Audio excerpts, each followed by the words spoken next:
Hey y'all, Jessica Short here, and I wanted to talk to you today about struggles. And yes, negative, I know, but it is something we all go through in life, and they help us grow. God puts them in our path to help us grow, to help us become the person that we're supposed to become. Now, as many of you know, I was in the Coast Guard. I was in the Coast Guard for 4 years. That's why I had the nickname Jessie Coast Guard. That's where it came from. So, I went into the Coast Guard. I was going to be an aviation survival technician. That is what I set out to do. Shortly after being at my station, I was tripped on my way to go get my hat to go inspect the boats for our morning inspection thing so we could change out rotations and we could go home from work. However, I was tripped, I fell down, and I caught myself like that. So when I caught myself like that, my elbow just kind of jammed up and twisted. I fractured and dislocated my elbow.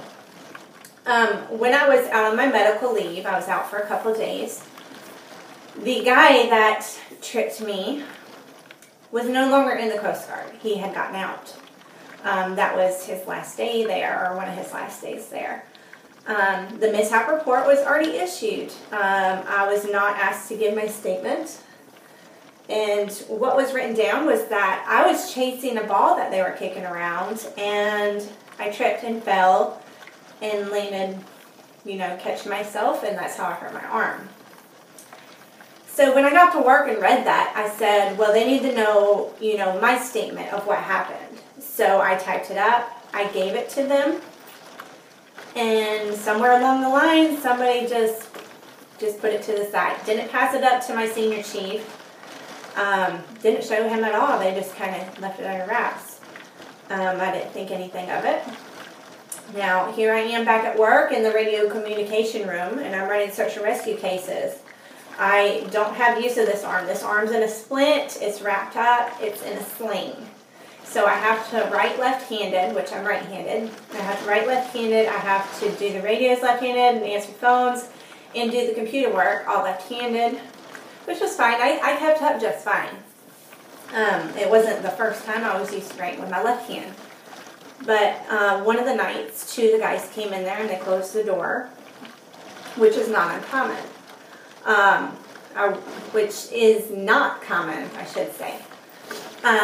And one of the guys hit me in my arm, and he said, we are going to break you down the same way we broke blah, blah, blah down the other girl that was there at the station, because there only had to be 2 of us females there. And I just screamed and screamed at them. I said, get out. And, a few choice other words, but I said, get out. And I was screaming so loud that one of the other guys heard me, and he came in there, and he always treated me like I was his sister.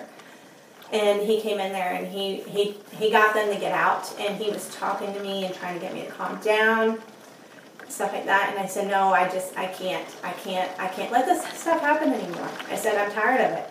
I'm tired of being called a whore and a slut and this and that. I'm tired of being called this every single day. Every single day I come to work, I have to be called a whore and a slut and all this other stuff. And so I just sat down, and I remembered every single event from that night that happened. I wrote it all down in a mishap, my statement of a mishap report on what happened. And I brought my copy of what had happened previously, my statement of my mishap report from what happened previously when I got tripped. And I brought it all, I totally disobeyed the chain of command. And I brought it straight to my senior chief in the morning time, and he was in astonishment. He didn't hear about any of my problems. He didn't hear about me being called a whore and a slut and all this stuff every day. And he didn't hear about my statement of the mishap report on the guy tripping me. He thought I was chasing a ball, just like they had said in the mishap report. So, needless to say, I brought one of the guys to a captain's mast, which is a court hearing. And he did get in trouble. He is the one who hit me in my arm. But I used that as a statement, me bringing him to a captain's mast. And I use it as a statement for everyone else. I'm not playing around. I'm here to do my job. And just leave me alone. I mean, you don't have to harass me. I treat every single person with respect. Treat me with respect. And so the captain's mast happened, and everybody just kind of left me alone. Nobody really talked to me that much after that, besides to do our day-to-day jobs. A year after I had fallen down and fractured and dislocated my arm, I was starting to heal up. I was starting to get stronger. I was doing my law enforcement training. And I had in my head, I said, okay, well, I can go to the aviation survival technician training here soon. And I can get out of this station and go to a different station and, finish off my career. Well, doing my law enforcement training, I got knocked back. And when I fell down, I fell backwards on that same arm, fractured and dislocated it again. When I was healing up from that, I had just gotten out of my sling. I was picking up a bag of mine from the floor. It just had a change of clothes in it. It was just a little light, really, really light duffel bag. And I heard a pop, and it felt like this rubber band popped in my whole arm. And it turns out it was my ligament. My ligament had torn all the way through, and it just had enough trouble. So I had to fight doctors on this. I knew what it was. And I kept going to my doctor, and they did these CAT scans, and they did MRIs, and this and that. Nothing's wrong, nothing's wrong. You have tennis elbow. Well, no, I really didn't. And I called my insurance company to get me in to see a different doctor. He agreed with me what he thought it was. It just took a long time for me to get in to see a specialist surgeon through my insurance company. And once I did, he had me scheduled, and he came in and saw me 5 minutes later. He said, this ligament's torn. We're doing surgery on this date, and I'll see you then. I was like, awesome.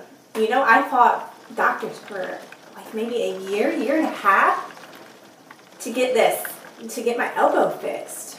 And now you can see this big scar along here, all the way there. So when they went in my elbow for surgery, I didn't have any ligament left. It was mush. My body was breaking it down and turning it into tissue.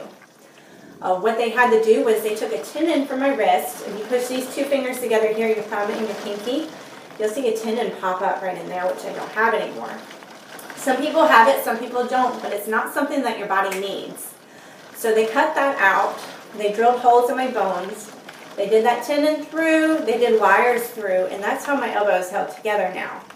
Now, it still pains me every day. I'm going to have arthritis in that arm. That's why you see me a lot of times, and I can't do the full push-ups like everyone else. I can't do the side planks. Sometimes I can only do planks for so long, and then I have to go down to a lower plank, or just figure out some other move where I'm still moving and still working those same muscles, but I'm not being hard on my arm. So I just have to be really, really careful. But, and that surgeon that did my surgery, he said you'll have to get more surgeries down the road because you're so flexible. And yes, I am, from my genetic thing that I have. But that's me, that's my story, that's why my arm is messed up. And you know what? I don't sit here and blame my arm. Oh, you know what? My arm hurts, I just can't work out. Oh, you know what? I got harassed, when I was in the military, and that means that all military is bad and this and that. And no, I don't blame anybody. Everybody is set on our path to give us our hurdles or strengths, and they are all there for a reason. God put me through this for a reason. I wasn't able to do what I set out to do in the Coast Guard. But instead, it taught me a valuable lesson that I can pass on to other females and stuff that are going into the military.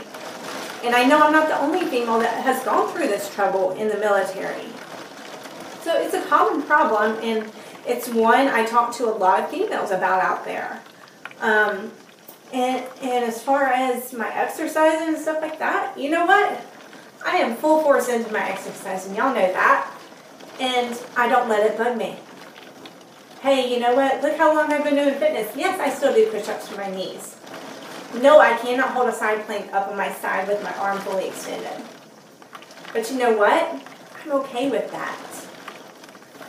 I don't use it as an excuse. I use it in a way of getting creative about what I'm going to do. And that's all we need to do in life. Look at things from a different perspective and keep on going. So a little bit about my story and a little bit motivation and stuff for y'all on this rainy day because it is pouring down rain here. So hope y'all have a rockin' Monday. Y'all take care and I'll talk to you later. Bye.